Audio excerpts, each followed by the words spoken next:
Et yo, bienvenue dans une nouvelle vidéo. Aujourd'hui, je vais partager 3 leçons que j'ai apprises sur l'argent en travaillant avec des milliardaires. Si t'es pas encore abonné à la chaîne, je t'invite à le faire maintenant. Let's go!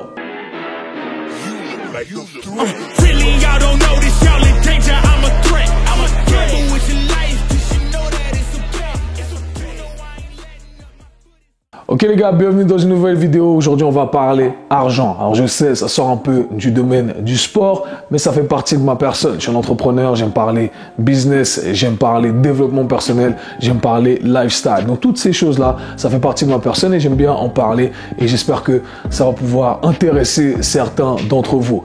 Donc j'aimerais partager un peu avec vous mon expérience en tant que personal trainer, quelqu'un qui entraîne des gens très aisés. Et au final, ce sont des leçons que j'ai pu avoir grâce au sport. Donc il y a toujours un fil conducteur grâce à mon métier de personal trainer et j'aurais pas pu avoir accès à ces choses-là si je ne faisais pas ce que je fais. Donc peut-être que pour ceux qui ne sont pas dans ma position, ça va pouvoir vous apporter quelque chose.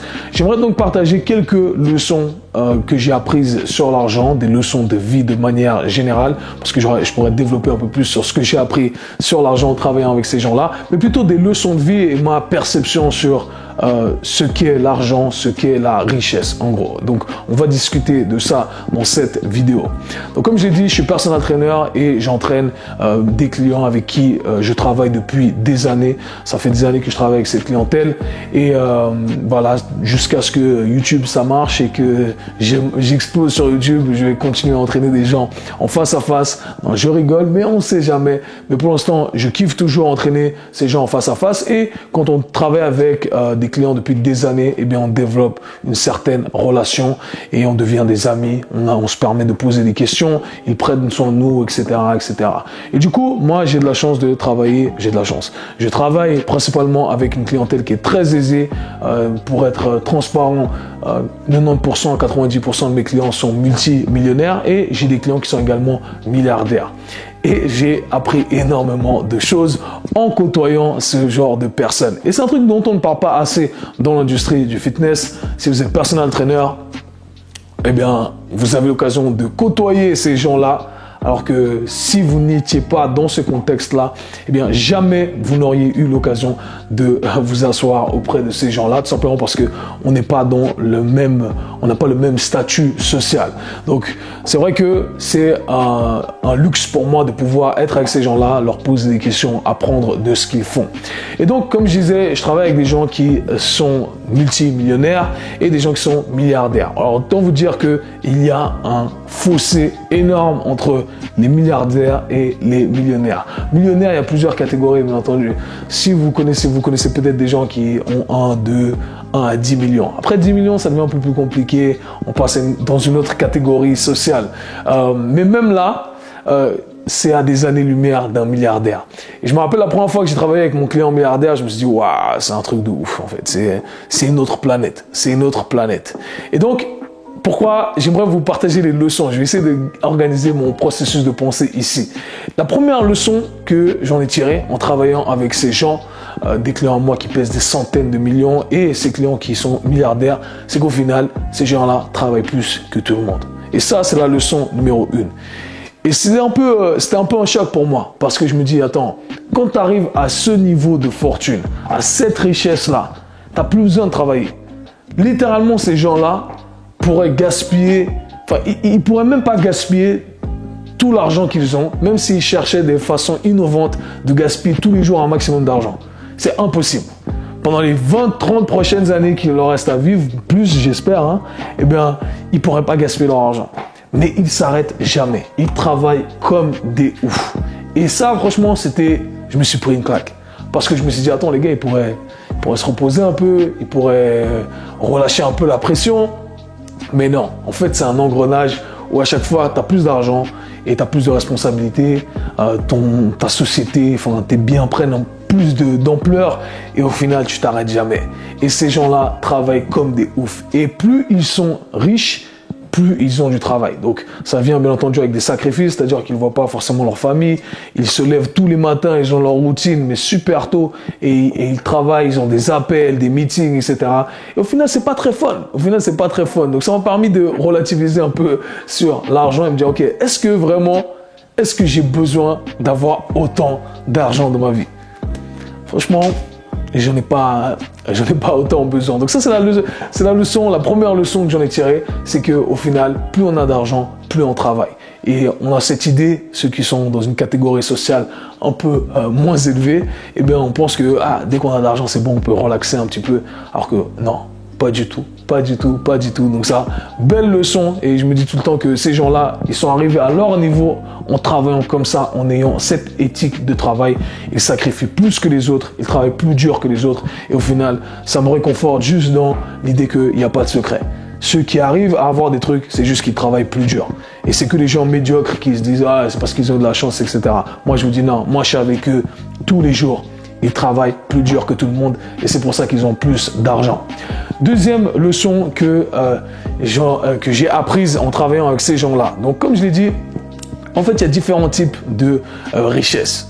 Il y a les millionnaires. Dans les millionnaires, il y a plusieurs catégories. Okay, on a, comme j'ai dit, 0 à 10, 10 à 100, 100 à 200, 200 à 300 millions.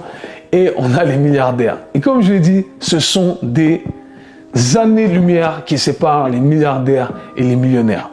Et un truc qui était très intéressant avec moi, vu que j'ai les deux types de clients, et certains clients savent que je travaille avec ces clients dont je ne peux pas dire les noms, eh bien, c'est marrant parce que même quand ils pèsent énormément, ils pèsent des centaines de millions, eh bien, ils peuvent se sentir inconfortables face à ceux qui ont plus.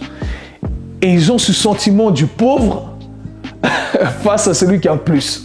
Donc, je me retrouve avec des gens, des clients à moi, avec qui j'ai des bonnes relations, qui pèsent des centaines de millions, qui au final me parlent de l'autre personne avec qui je travaille ou une autre personne qui a plus d'argent qu'eux. Ah ouais, mais lui, il est plus riche que moi, il a plus d'argent que moi, ou je dois acheter ce truc-là avant que lui parce que lui, il est plus riche que moi et si lui, il se penche dessus, eh bien, il va l'acheter. Et moi, je me suis dit que c'était un truc de ouf. C'était un truc de ouf de voir ça, en fait, de voir ces gens qui ont tout l'argent du monde et qui, au final, peuvent se sentir pauvres. Parce qu'en final, être pauvre, c'est relatif à qui on se compare.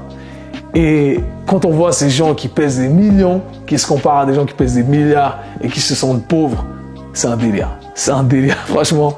C'est un délire. Et la leçon que j'en ai tirée, donc, c'est que, voilà, il y a toujours plus riche que soi. Il y a toujours plus riche que soi. Et surtout, que être riche, c'est pas un nombre. Et ça, c'était une belle leçon pour moi. Être riche, c'est pas un nombre. Parce que au final, tu vois, ces gars, ils ont tout ce qu'ils veulent. Ils ont autant presque en biens matériels, mais ils en veulent toujours plus. Et ils savent qu'il y a toujours quelqu'un au-dessus et qu'éventuellement, ils ne peuvent pas avoir les mêmes choses que ce quelqu'un au-dessus peut avoir. Donc ça, c'est belle leçon, belle leçon. J'espère que vous allez en tirer quelque chose. Troisième leçon que j'en ai tiré. Eh bien, j'ai eu la chance de voyager avec tous ces clients. Et franchement, j'ai développé des belles relations. Donc moi, je vais chez eux, je peux manger avec eux. Ils m'invitent à des événements. Ils m'emmènent avec eux dans leur chalet, ils m'emmènent avec eux en voyage. Je suis déjà parti dans des hôtels de luxe, dans des avions privés, des jets, des bateaux, des yachts. J'étais dans des trucs de fou. Des trucs de... Jamais j'aurais pu mettre les pieds dans les endroits où j'ai mis mes pieds. Tout simplement parce que je suis un personal trainer. Donc, négligez pas ça, les personal trainers qui vont regarder cette vidéo. Mais j'ai été dans des situations de ouf. Le luxe, la crème de la crème. Il n'y a rien au-dessus. Il n'y a rien au-dessus parce que ces gens-là, il n'y a pas plus haut. Et franchement, je vais vous dire un truc.